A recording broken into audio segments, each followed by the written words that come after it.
Hello everyone and welcome back to the channel.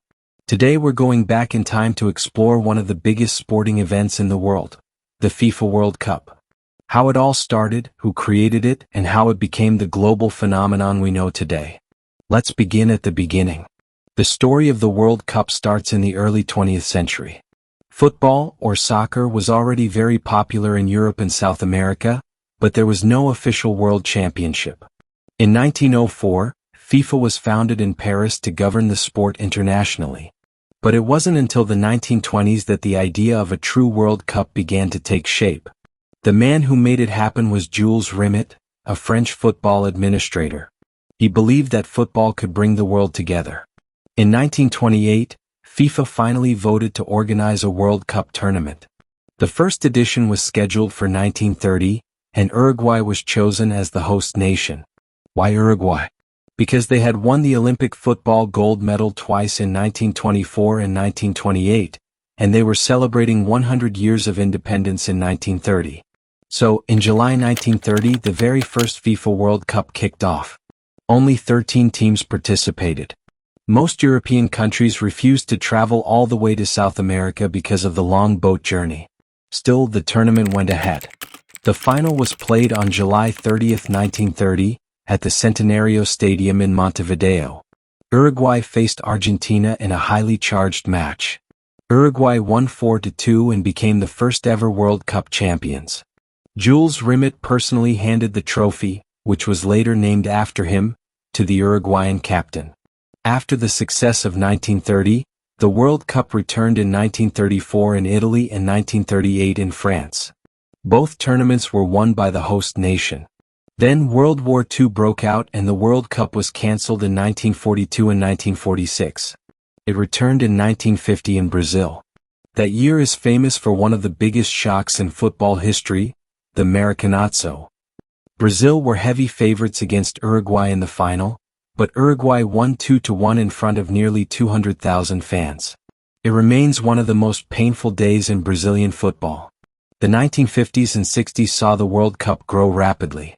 In 1958, a 17-year-old Brazilian named Pelé burst onto the scene and helped Brazil win their first title in Sweden. Brazil won again in 1962, making them the first team to win the trophy twice. England hosted and won the tournament in 1966, with Bobby Moore lifting the Jules Rimet trophy. Then in 1970, Brazil won for the third time in Mexico. According to the rules at that time, winning the cup 3 times meant they kept the original Jules Rimet trophy forever. Because of that, a new trophy was designed, the one we still see today. It was created by Italian artist Silvio Gazzaniga and first awarded in 1974 when West Germany won in their home country. The 1980s and 90s brought more drama. Argentina, led by Diego Maradona, won in 1986 with his famous Hand of God and Goal of the Century. In 1994, the USA hosted the tournament, helping grow the sport in North America. Brazil won their 4th title in 1994 and their 5th in 2002. The 21st century has seen new winners. France won in 1998 on home soil and again in 2018 in Russia.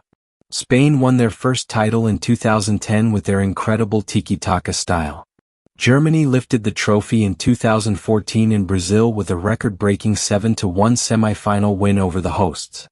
As of today, Brazil has won the most World Cups with 5 titles. Italy and Germany have 4 each, while Argentina has 3, France and Uruguay have 2. England and Spain have 1 each. The World Cup has grown from just 13 teams in 1930 to 32 teams, and now 48 teams starting from the 2026 edition, which will be co-hosted by the United States, Canada, and Mexico. Over the decades, the FIFA World Cup has become much more than just a football tournament. It is watched by billions of people.